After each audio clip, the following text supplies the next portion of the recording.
하나님, 오늘은 어린이 주일입니다. 가족과 함께 하나님 앞에 귀한 예배를 드릴 수 있도록 허락해 주셔서 감사합니다. 하나님, 저희에게 가정을 선물로 주시고 부모님의 사랑 안에서 자랄 수 있게 해주셔서 감사합니다. 하나님은 저희를 늘 사랑하여 주시는데 저희는 친구에게나 가족에게 작은 일에도 화를 냈던 모습들을 회개합니다. 학교에서도 가정에서도 예수님을 믿는 어린이답게 친구를 사랑하고 가족을 사랑하며 살 수 있도록 도와주세요. 그리고 목사님 말씀을 통해서 저희의 믿음이 자라고 하나님 안에서 지혜가 자라서 어느 곳에서나 하나님을 잊지 않고 살아가게 해주세요. 이어서 기도합니다. 사랑의 하나님, 오늘은 복된 어린이 주일로 우리 유전 아이들과 이 땅의 어린 영혼들을 마음에 품고 기도합니다. 하나님께서 주신 귀한 자녀들을 저희에게 맡겨주심에 감사드립니다.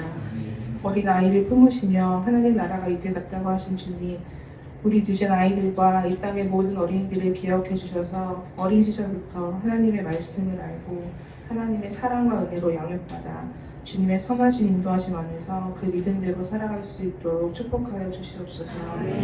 우리 아이들이 살아가는 이 세상에 무엇이 옳고 그른지 점점 분별하기가 어려워지고 세상에 쉽게 마음이 현혹되고 빼앗기기 쉬운 일들이 너무나도 많습니다.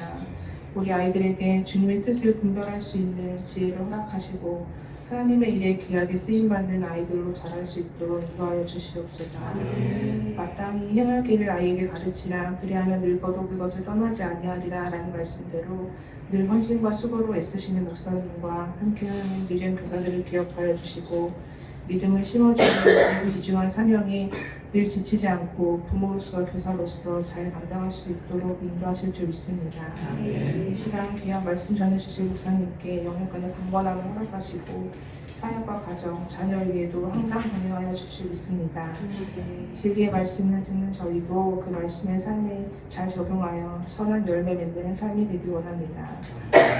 5월 가정의 달을 통해 각 가정에서 함께 역사하실 하나님을 믿고 기대하며 예수님의 이름으로 기도드립니다. 아멘. 6장 4절로 9절까지 말씀을 한 절씩 교독하겠습니다. 제가 먼저 읽겠습니다.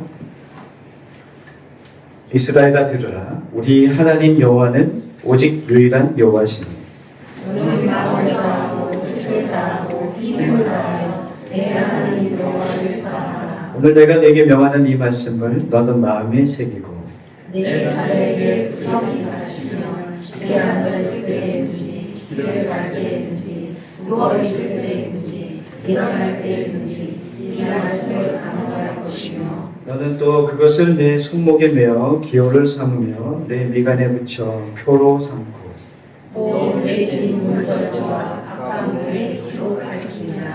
아멘. 자, 오늘 말씀은 믿음으로 사는 가정이라는 주제로 함께 말씀을 나누도록 하겠습니다. 인간은 누구나 행복하기를 원합니다. 또 누구나 행복한 가정을 꿈꾸고 살아갑니다. 그러나 실상은 행복하지 않다는 것입니다. 복을 누리지 못하고 있다는 것이죠. 그렇다면 참 행복은 어떻게 누리게 되는 것인가? 오늘 우리가 보았던 신명기 6장 본문 말씀에는 땅, 복, 번성, 성읍이라는 이런 표현들이 6장 1절부터 계속적으로 보여지고 있습니다. 당시 땅, 성읍은 그들에게 주어질, 이스라엘 백성들이 가나안 땅에 들어가서 주어질 그들의 복을 의미하고 있습니다. 자, 그러면 복을 받는 비결은 무엇인가?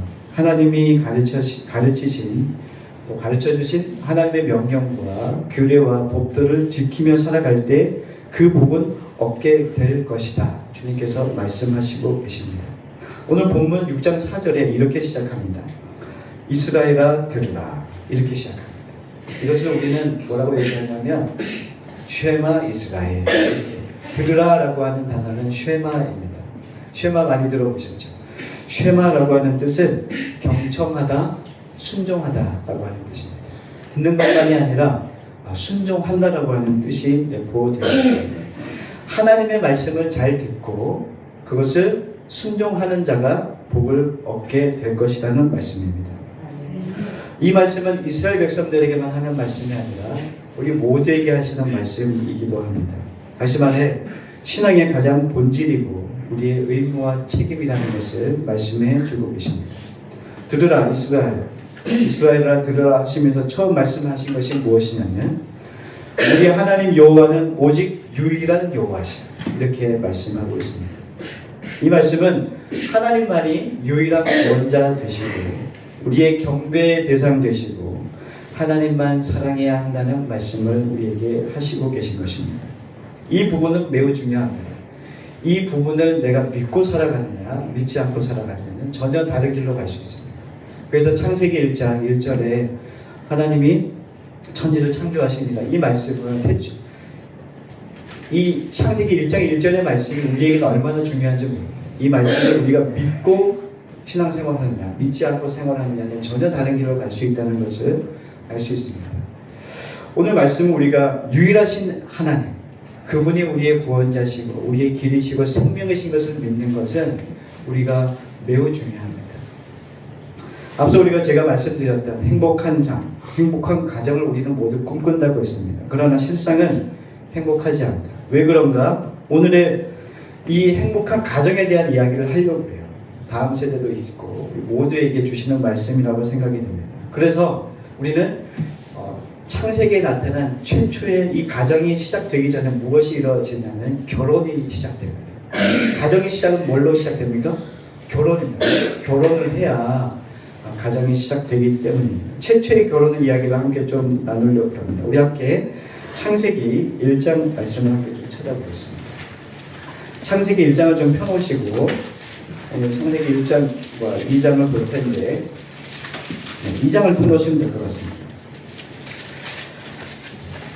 자, 일단 펴놓으시고 제가 질문을 드리겠습니다. 여러분들은 결혼이 무엇이라고 생각하십니까? 결혼에 대한 정의 어떻게 생각하십니까? 자, 잘 모르시는 분들이 많습니다. 저도 이런 질문을 받으면 모르겠는데요 이렇게 얘기하거든요. 타락한 죄인 된 인간은 결혼이 무엇인지 잘 모릅니다. 결혼에 대한 지식이 없는 것이 아니라 죄로 인해서 오염이 되어 변질된 것입니다. 그래서 우리는 이 성경이 말하는 진정한 결혼의 의미를 바르게 알아야 됩니다. 어떤 사람은 결혼한 사람이 결혼하지 않은 사람보다 결혼을 더 잘 알 수 있다고 생각합니다. 처음 저도 당연히 그런 줄 알았습니다. 결혼한 사람이 결혼을 잘 알 수 있을까요? 아니면 결혼하지 않는 사람이 결혼을 잘 알 수 있을까요? 한 사람. 근데 그런 줄 알았는데 중요한 건 뭐냐면 그렇다면 결혼을 한 번 아니고 2번 한 사람은 결혼을 더 많이 잘 알 수 있을까요? 한 4번, 5번, 10번 정도 하면은 결혼을 잘 알 수 있을까요? 그렇다면 그런 논리라면은 아닐 수 있다는 거예요. 성경은 결혼이라는 것이 복이라고 얘기합니다. 결혼이 복이라. 근데 우리가 이런 관점에 봤을 때 우리가 결혼을 여러 번 하는 것은 복일까요? 아닐까요? 아닙니다. 신자들에게 결혼이란 그냥 하면 되는 것도 아니고 저절로 알아지는 것도 아닙니다. 많은 가정이 깨지는 이유는 성경이 말하는 결혼이 무엇인지 모르기 때문에 그렇습니다. 부부가 결혼에 대해 각자 자기 소견에 오른 대로 산다면 결혼은 유지가 되지 않습니다. 창세기 1장과 2장은 최초의 결혼 이야기입니다. 죄로 오염되기 전에 있었던 결혼. 그래서 우리는 믿음의 가정으로 사는 가정은 어때야 하는지 여기서 찾아봐야 됩니다. 창세기 1장과 2장 우리가 설교를 많이 들어서 잘 알고 있습니다. 익숙한 본문이기도 하죠. 결혼은 창조의 결론이자 목적이라고 이 창세기 1장과 2장에서 얘기하고 있는데 이 점은 우리는 많이 놓치는 경우가 많이 있습니다. 하나님께서 6일 동안 이 천지를 창조하십니다. 모든 일은 최종적으로 아담과 하와의 결혼식을 위한 것이었습니다. 6일 동안은 아담과 하와가 살 수 있는 곳을 만들어 두신 겁니다. 자, 창조와 결혼을 분리해서 보면 안 된다는 것이죠. 주목할 것은 창세기 1장과 2장이 차이점을 보인다는 점인데요. 성경을 조금만 깊이 읽어보면 우리가 알 수 있는 내용입니다. 1장은 하나님이 남자와 여자를 동시에 창조한 것으로 1장이 기록되어 있어요. 그런데 2장은 남자와 여자 창조 전에 시간차를 둔다는 거예요. 한번 성경을 한번 나중에 읽어보십시오. 근데 더 정확하게 2장의 내용을 이렇게 볼 수 있습니다. 창조 순서에 따르면 하나님은 남자를 창조하시고 동물을 창조하신 후에 그리고 여자를 창조하셨다는 내용입니다. 그러면 1장과 2장이 다르기 때문에 성경이 잘못된 것일까요? 당연히 그렇지는 않습니다. 자, 하나님은 남자와 여자를 순서에 따라 창조하셨습니다. 자, 그 이유는 무엇일까? 왜 하나님께서는 남자와 여자를 순서대로 창조하시고 왜 그것을 우리에게 보여주고 계신가? 그것은 하나님께서 무엇인가 우리 가르쳐주고 싶은 질서가 있다는 것을 알게 되고 하나님의 의도가 있다는 것을 알게 됩니다. 자, 이제 함께 말씀을 좀 찾아보려고 하는데 창세기 2장 18절입니다. 창세기 2장 18절 말씀을 이렇게 펴서 읽도록 하겠습니다. 자, 시작. 여호와 하나님이 이르시되 사람이 혼자 사는 것이 좋지 아니하니 내가 그를 위하여 돕는 뱃불을 지으리라 하시니라. 아멘. 사람은 무엇으로 지으셨습니까? 하나님이 흙으로 지었습니다. 왜 사람을 흙으로 지으셨을까요? 근데 돌아가라고 흙은 성경에 보니까 티끌로 사람을 지었대요. 티끌은 뭡니까? 먼지예요. 여러분 먼지를 귀하게 여깁니까? 여기지 않습니까? 네, 보잘것없는 것이라 이런 생각합니다. 자, 사람은 흙으로 지었습니다.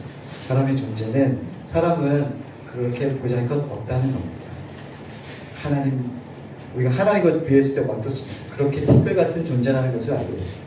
우리 어른들 그런 기도 많이 하시잖아요. 티끌 같아, 먼지 같은 인생, 이렇게 얘기하듯이. 그런데 하나님께서 우리에게 아담과 하와를 이 땅에 창조하시고 에덴이라고 하는 곳을 만들어 주시고 그곳에서 남자 여자를 창조하셨다는 것은 다시 말하면 그것이 하나님이 그 가정을 이루시고 부부가 결혼하여 그것이 성전이 되게 하시기 원하셨다는 거예요. 하나님의 나라, 하나님의 성전을 그 안에서 꿈꾸고 그것을 복을 허락하시며 그곳에 살기를 원하셨다는 것입니다. 그런데 하나님께서 창세기 2장 18절에 이렇게 기록하고 있습니다. 사람이 혼자 사는 것이 좋지 아니하니 내가 그를 위하여 돕는 뱃불을 지으리라. 뭐라고 얘기합니까? 남자가 혼자 살고 있는 거예요. 아담이 혼자 살고 있으니까 하나님 보실 때 어떤 거예요? 복이 좋지 않다. 혼자 사는 것이 좋지 않다. 근데 보통 우리는 어떤 생각하냐면 좋지 않다. 남자가 혼자 사는 거 보면 복이 좋습니까? 안 좋습니까? 쓸쓸해 보인다. 이렇게 생각을 합니다. 그런데 성경은 여기에서 좋지 않다라는 표현이 쓸쓸해 보인다는 표현이 아닙니다. 부족하다 이런 뜻입니다. 자, 하나님께서 에덴 동산을 무엇으로 만들어 가라고 아담을 만드셨습니까? 하와를 만드셨습니까? 그것을 하나님의 나라를 이루어 가라고, 그것을 하나님의 나라로 가꾸어 가라고, 지켜 가라고 주신 땅이었습니다. 근데 남자 한 사람, 아담 혼자로서는 그 하나님의 나라를 이루어가지 못한다는 걸 아셨던 거예요. 그러니까 하나님의 계획이셨습니다. 그리고 하나님께서 여자를 만드시기로 하신 겁니다. 남자 혼자는 하나님의 나라를 일구어가기에 부족하다. 그럼 뭐가 있어야 되는 거예요? 여자가 있어야 돼요. 아내가 있어야 된다. 하나님의 나라를 위해서 부부가 필요한 거예요. 하나님 혼자로서 하나님의 나라를 일궈갈 수 없다고 주님 우리에게 말씀해 주시는 것입니다. 우리는 요즘에 많은 청년들이 혼자 사는 것을 훨씬 좋아한다고 보죠. 요즘에 청년들은 결혼 안 하는 청년들이 많아요. 우리 유재 친구들은 모두 커서 결혼했으면 좋겠어요. 하나님의 나라를 일구어가기 위해서. 자, 특히 여성들은 결혼하게 되면 자기 직업을 잃는 가능성이 많기 때문에 결혼을 나의 자아의 실현을 하는데 방해가 된다고 생각합니다. 평생 집안일을 하면서 자녀들을 기르는 것을 시간 낭비라고 생각합니다. 왜 하나님의 생각과 인간의 생각이 근본적으로 다를까? 이것은 결국 인생의 목적과 관련이 있다는 것입니다. 자기를 위해서 살면 결혼이라는 것은 거추장스러운 일입니다. 물론 독신으로 하나님의 나라와 영광을 위해 살 수 있지만 이것은 특별한 은사와 소명을 받은 사람으로 한정되어야 된다고 사도 바울은 이야기합니다. 독신을 신자들이 좋아하면 좋아할수록 이 땅에 하나님의 나라가 실현되는 것은 우리에게 점점 멀어질 것입니다. 아담이 혼자 사는 것이 좋지 않다고 판단하신 하나님은 돕는 배필을 짓겠다고 결심하십니다. 그런데 놀랍게도 하나님께서 그 후 처음 만드신 것이 여자가 아니라 다른 것이 있다는 것을 성경은 밝히고 있습니다. 우리 함께 19절을 읽겠습니다. 시작. 여호와 하나님이 흙으로 각종 들짐승과 공중의 각종 새들을 지으시고 아담이 무엇이라 부르느냐 보시오. 그것들을 그에게로 이끌어 가시니 아담이 각 생물을 부르는 것이 곧 그 이름이 되었더라. 자, 우리는 아담만 흙으로 지은 줄 알았습니다. 근데 오늘 19절에 뭐라고 되어 있어요? 여호와 하나님이 흙으로 각종 들짐승과 공중의 각종 새를 지으셨다고 기록하고 있습니다. 사실은 이 성경의 이 말씀을 모르는 사람이 꽤나 많습니다. 아마 여기에도 처음 알게 된 사실에 있는 분도 계신 것 같습니다. 자, 하나님께서 아담에게 돕는 배필이 있으면 좋겠어. 그리고 처음 지으셨던 게 흙으로 각종 들짐승과 새였어요. 그리고 아담에게로 다 보냈어요.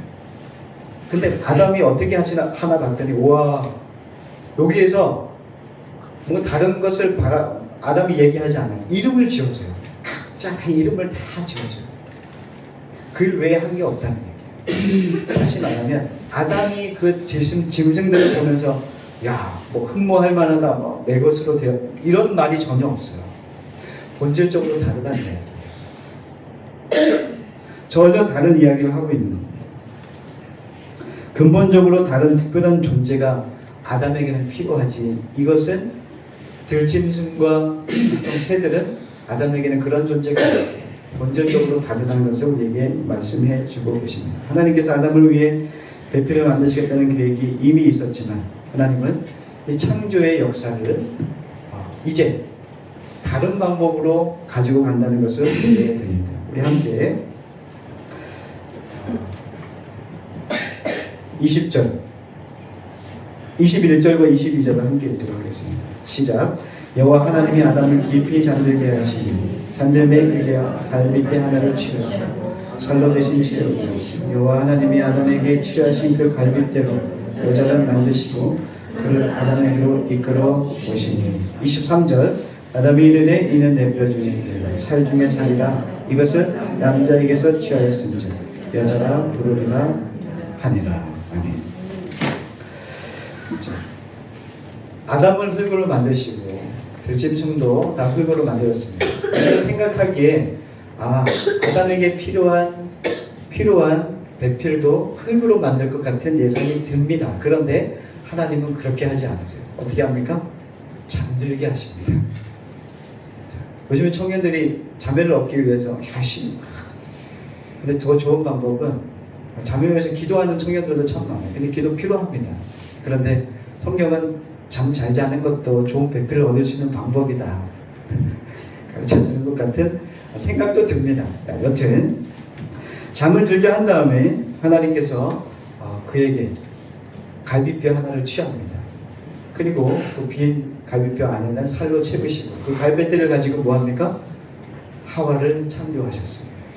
그리고 이 하와를 창조하신 후에 아담에게로 보냅니다. 그때 이 아담이 그 하와를 봅니다. 그 여자를 보고 첫눈에 반해버립니다. 그래서 23절에 어떻게 얘기합니까?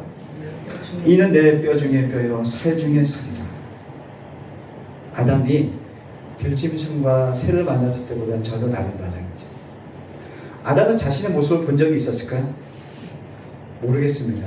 거울이 있었는지 물로 봤는지 잘 모르겠어요. 근데 보는 즉시 아담은 자신의 배필, 자신의 반쪽이라는 것을 알게 됐습니다. 자, 여러분들은 결혼하실 때 여러분들을 보시는 남편과 아내가 여성들에게 묻겠습니다. 남편들이 여러분들을 보면서 보자마자 야, 나의 뼈 중에 뼈요, 살 중에 살입니다. 이렇게 고백을 받으셨습니까?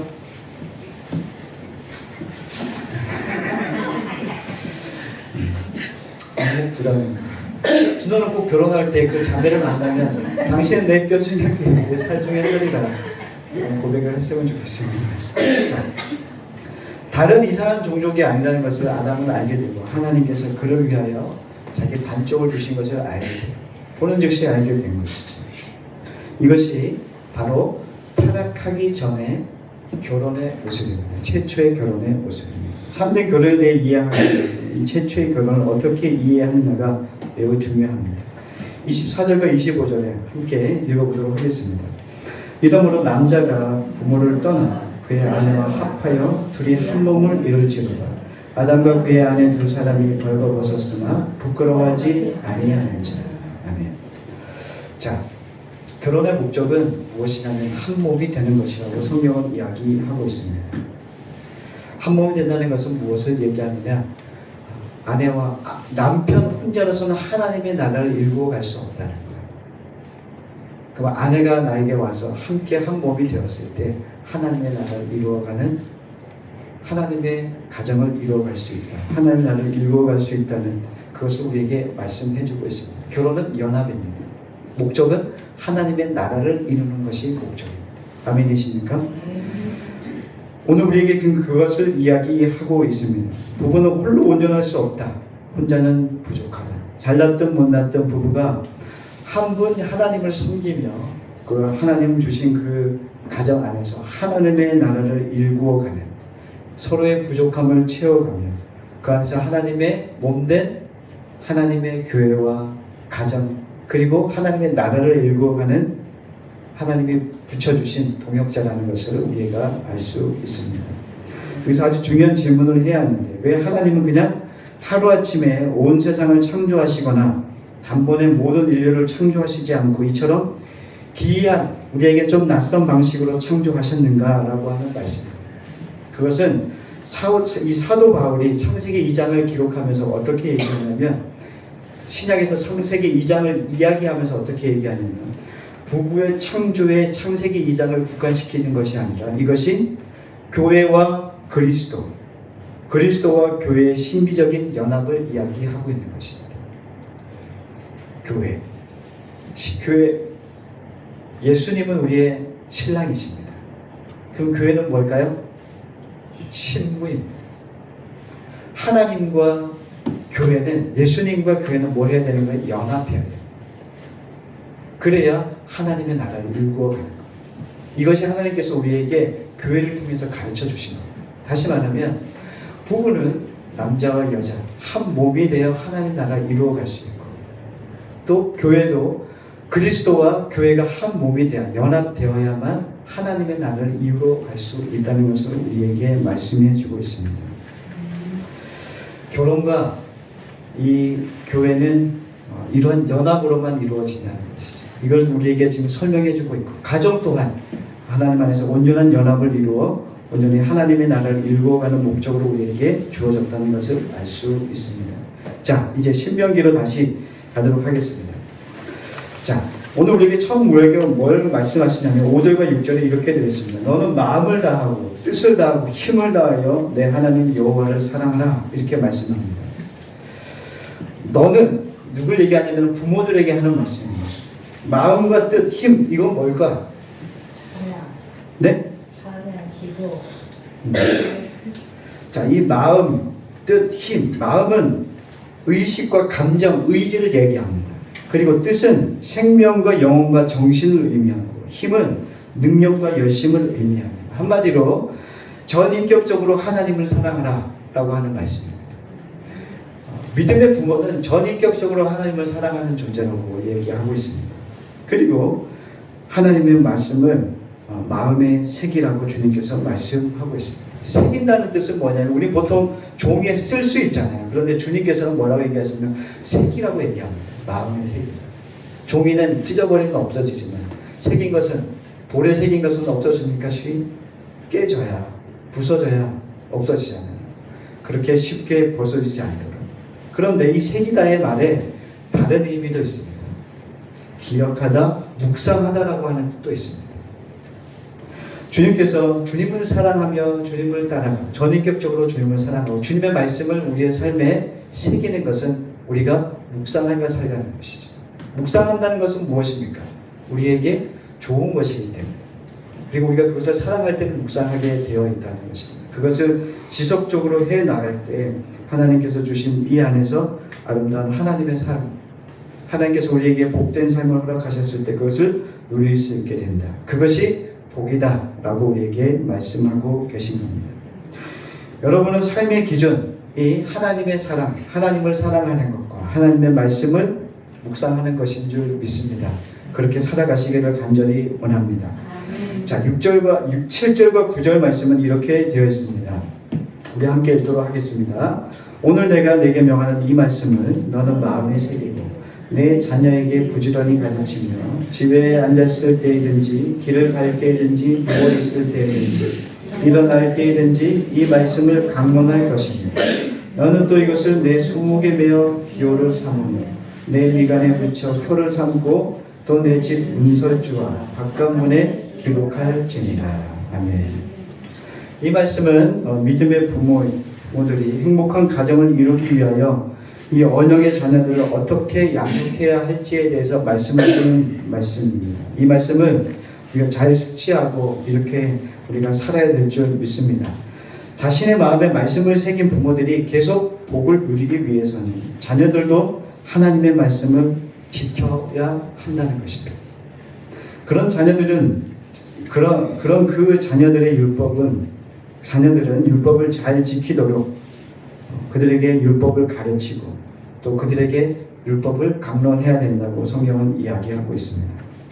오늘날 한국교회와 학교를 돌아볼 때 자녀 교육의 최고 책임자는 부모라고 하는 사실을 잊어버린 것 같습니다. 학교에 보낸 부모들은 학교 선생님이 자녀 교육을 다 해주기를 원하더라고요. 여러분들은 어떻습니까? 그런데 이게 교회에서도 그렇게 일어납니다. 자녀의 신앙 교육은 누가 시키는 겁니까? 여러분들은 지금 보통 부모님들은 교회 자녀들을 보내는 부모님들은 목사가 시키는 줄 압니다. 목사, 교육 목사, 전도사님, 교사들이 다 시키는 줄 압니다. 근데 누가 해야 되냐고 성경은 얘기합니까? 네, 부모들이 해야 된다고 가르치고 있습니다. 교육 목사로 이 사역을 할 때 부모들이 꼭 자녀의 교육을 목사에게만 부탁하더라고요. 근데 집에서는 안 해요. 집에서는 하고 싶은 대로 내버려 두고 교회에서만 잡아주길 원하는 거. 그래서 수련회를 보낼 때면은 아이들에게 권면하지 않고 목사가 대신 권면해 주길 원하는 거예요. 왜냐하면 아이와 싸우니까. 싸움을 피하기 위하여 목사를 내동해서 이렇게 권면을 해달라고 요청하는 경우들을 제가 많이 봤습니다. 근데 중요한 것은 뭐냐면 자녀들을 교육하는 것은 부모라는 것입니다. 성경은 마지막에 하나님이 누구에게 이 자녀의 교육을 물으시냐면 목사에게 묻는 게 아니라 부모에게 물으신다는 것입니다. 자, 부모는 어떻게 해야 됩니까? 부지런히 가르쳐야 된다. 성경은 이야기합니다. 부지런히, 그건 무슨 뜻이냐면은 반복하여, 각인시켜라 라고 하는 뜻입니다. 그리고 강론하다 라고 하는 표현도 나옵니다. 때와 장소를 가리지 말고 가르치라 라고 하는 것입니다. 많은 부모들이 이렇게 아이들을 교육하기를 원합니다. 아이들이 스스로 알기를 원해합니다. 근데 반은 맞고 반은 틀린 것 같아요. 아이들은 스스로 할 수 있는 건 뭘까요? 안 좋은 거는 스스로 다 익힙니다. 안 가르치셔도 돼요. 자, 나쁜 생각, 욕하는 거, 게임 같은 거는 그냥 아이들이 스스로 잘 합니다. 게임이 나쁘다는 얘기는 아닙니다. 이런 나쁜 것들은 아이들이 스스로 잘 익혀요. 그냥 막 스펀지 같아요. 혹시 나쁜 거 가르치신 적이 있습니까? 야, 도둑질은 이렇게 하는 거야. 이렇게 가르친 부모는 한 번도 없습니다. 안 가르쳐도 다 알아요. 이건 맞는 말이죠. 안 가르쳐도 됩니다. 스스로 할 수 있는 거예요. 그런데 착한 일은 어떻습니까? 선한 것은 어떻습니까? 아이들은 좋아합니까? 희생하는 거 좋아합니까? 절대 좋아하지 않습니다. 그럼 어떻게 됩니까? 가르침을 받아야 됩니다. 하나님께서 우리에게 부지런히 가르치라고 얘기하고 있습니다. 바르고 좋은 것, 바른 태도, 바른 생활을 가르쳐라. 강론해야 돼. 어디 때와 장소를 가리지 말고 가르치기를 그치지 않았으면 좋겠다. 주님께서 말씀하시고 계신 것입니다. 부모는 부지런히 좋은 습관들을 가르쳐야 된다고 성경은 이야기합니다. 그렇다면 구체적으로 어떻게 부지런히 아이들을 가르쳐야 되느냐? 항상 어디에서나 가르쳐야 된다고 얘기하면서 성경이 이렇게 되어 있습니다. 집에 앉았을 때에도, 길을 갈 때에도, 누웠을 때에도, 일어날 때에도 말씀을 가르쳐야 한다는 것입니다. 인간은 기본적으로 타락한 존재이기 때문에 환경에 금방 적응합니다. 아이들이 학교 생활과 가정 생활이 다르다는 것을 알게 돼요. 가정에서 하는 것과 학교에서 하는 생활들이 아이들이 다릅니다. 그쵸? 저희 아이는 다릅니까? 본인 아이가 잘못되면은 학교에서 무슨 일을 저질렀어요. 그러면 찾아가보면 내 아이가 어떻게 이런 일을 했을까라고 하는 생각하는 부모들이 대부분입니다. 왜 그렇습니까? 집에서는 안 그렇기 때문에. 그러면 아이들도 아는 거예요. 아이들은 똑똑해요. 여기 지금 뭐 모르는 것처럼 앉아있지만 엄청 똑똑하단 말이에요. 뭐 하품하고 뭐 코독하고 막 이러지만은 다 듣고 있어요. 그래서 집에서 어떻게 해야 되는지 알고 있고 학교에서는 어떻게 살아가는 게 맞는지 애들은 안단 말이에요. 얘들아 그렇니 안 그렇니?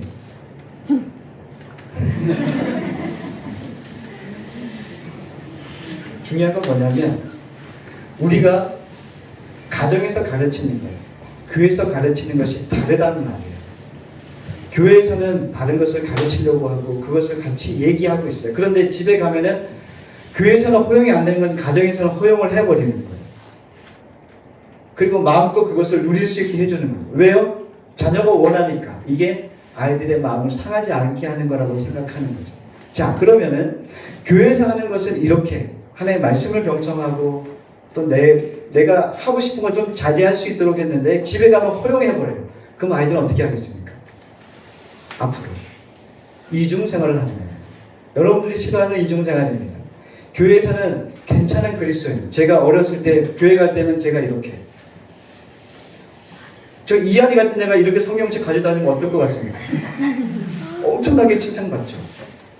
근데 제가 밖에 나가서 뭐 했냐면 아이들 때리고 다녔단 말이에요. 수박서리 뭐 이런 거 다 하고 다녔단 말이에요. 얘들아 기다려라.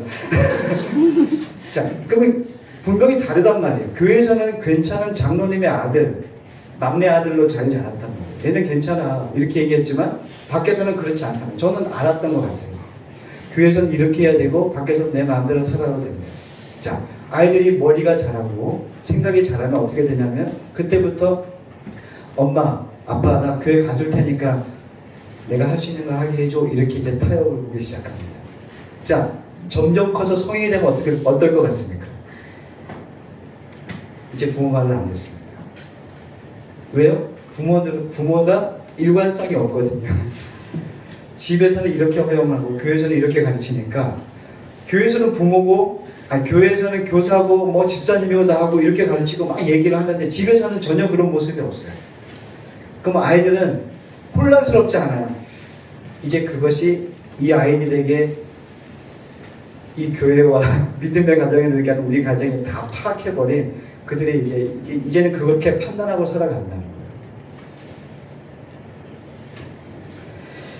우리가 어떻게 보면은 이중생활을 가르치고 있는 것입니다. 여기 보면은 이렇게 되어 있어요.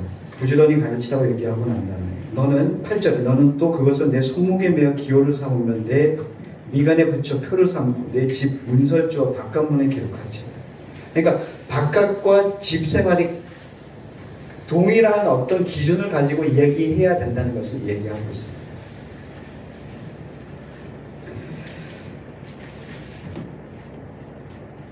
우리는 교회는 좀 이런 싸움을 싸워봤으면 좋겠어요. 다음 세대 되게 중요하게 생각하는데 이제 교사로 섬기시는 부모님들에게는 아마 교회에서는 교사고 집에서는 부모고 이게 어려움이 있을 거라고 생각이 돼요.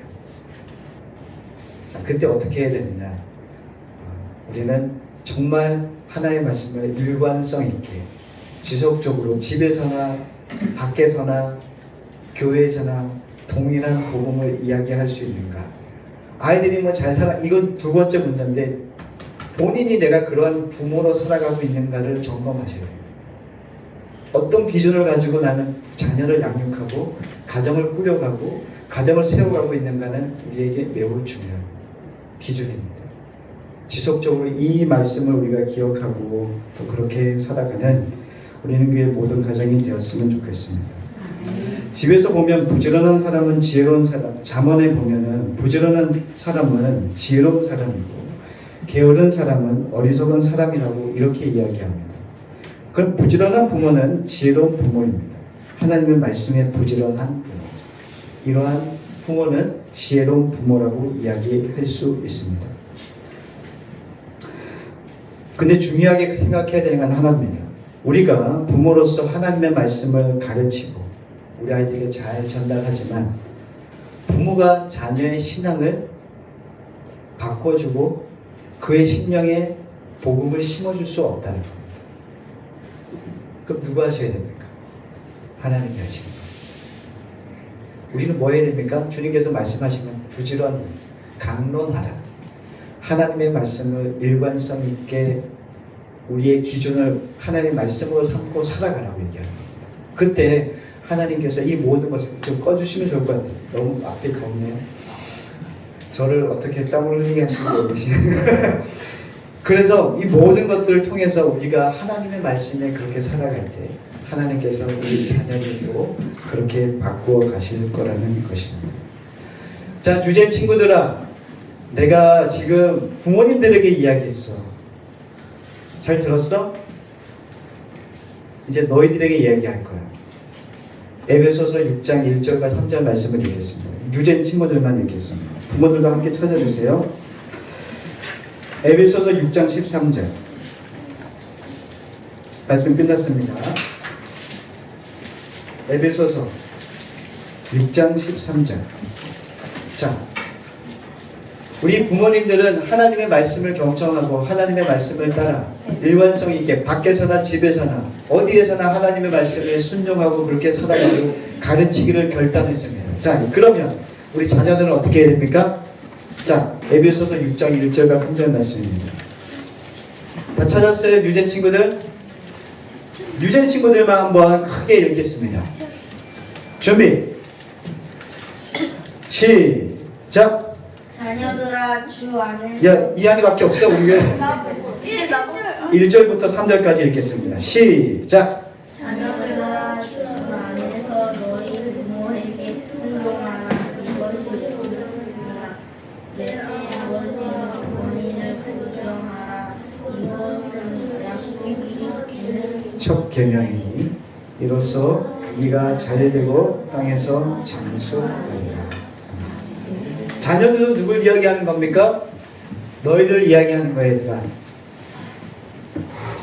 우리는 교회에 너희들 유전 친구들아, 주 안에서 너희 부모님에게 어떻게 하라고? 순종하라.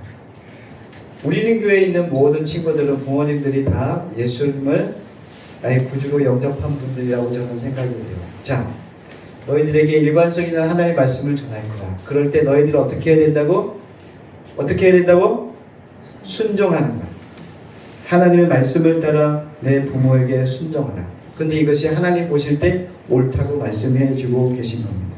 그리고 어머니와 아버지를 공경하라. 이것이 첫 번째 계명이랍니다. 너희들이 부모님을 섬기고 사랑하지 않고 공경하지 않으면 하나님도 공경할 수 없다는 거예요. 하나님을 사랑하고 교회를 좋아하는데 부모님을 싫어해. 그러면 잘못된 거예요. 눈에 보이는 부모님을 사랑하지 못하면 하나님을 사랑할 수 없어요. 하나님을 사랑한다는 이야기는 부모님을 사랑하고 있다는 거예요. 우리들의 신앙이, 우리 유전 친구들의 이런 모습들이 이 말씀 안에서 보였듯이 하나님의 말씀에 순종하고 부모의 말씀에 순종하고 하나님을 사랑하고 부모님을 사랑하고 하나님을 따르고 부모님을 공경할 줄 아는 믿음의 세대들로 세워지기를 간절히 원합니다. 이것이 성경에서 복이라고 말씀하고 있습니다. 행복한 길, 이 길로 나아가는 우리는 교회 모든 믿음의 가장들이 되시기를 간절히 축복합니다. 아멘. 기도하겠습니다. 사랑과 은혜가 충만하신 하나님 감사합니다. 믿음으로 사는 가정, 믿음으로 사는 가정은 어떤 가정입니까? 하나님, 우리에게 믿음을 허락하시고 또 우리에게 주님의 말씀을 허락하심으로 그 말씀을 따라 살아가는 것, 이것이 믿음의 가정의 첫 번째 되는 줄 믿습니다. 먼저 우리 부모들이 일관성 있게 주님의 말씀을 우리 자녀들에게 가르치기 이전에 모든 삶에 하나님의 말씀을 기준으로 삼고 살아가게 해주시고 기준이 된 하나님의 말씀을 자녀들에게 날마다 강론하고 가르치기를 쉬지 않도록 주님 인도해 주옵소서. 우리 자녀들 또한 주님 믿음으로 살려고 애쓰는 부모들의 모습을 보고 주님을 자신도 따라야겠다. 주님의 말씀에 순종해야겠다는 마음도 품게 하시고 또한 부모님 말씀에 순종하고 하나님을 사랑하고 하나님의 말씀을 따라 행할 수 있는 믿음의 자녀들로 주님 세우시고 인도해 주시옵소서. 모든 말씀 예수님의 이름으로 간절히 기도드렸습니다. 아멘.